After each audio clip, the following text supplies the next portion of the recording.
A souvenir coffee cup made in China. A baseball made in China. Everything made in China. But to make all of that stuff that Americans buy, China needs raw materials. And now it has its eye on 200,000 tons of iron ore in the New Mexico desert.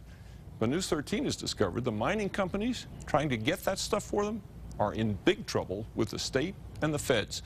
Tim Maestas is on special assignment.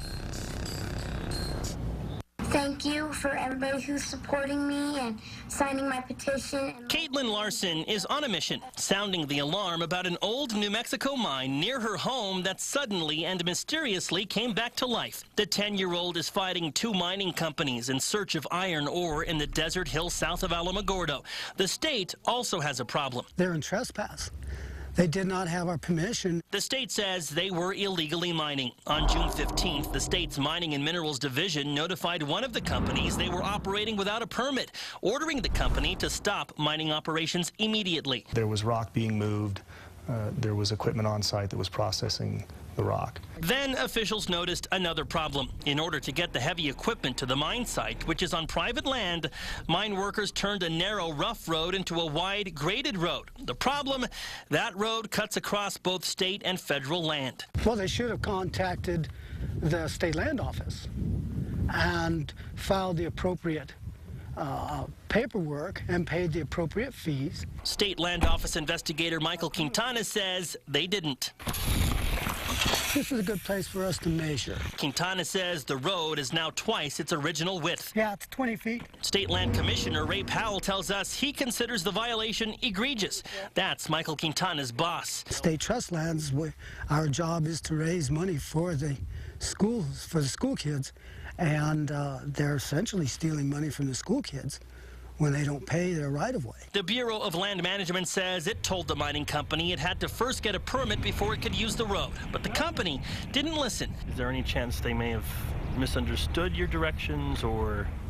No, sir. I think that they fully understood what the process was. We would have not permitted the blading the road in the manner that they performed it. With heavy rains and such, it could funnel the water and create erosion. Well, federal and state officials say the mining company tore right through here, literally widening and modifying the roads like they owned the place. How did it happen? The CEO of Iron Mining Group, one of the companies involved, says it's not on them. We are a trading company that is buying the material after it's pulled off the mine legally. Everybody's been notifying our company and we're giving them the same information. We're not responsible. We're not doing this.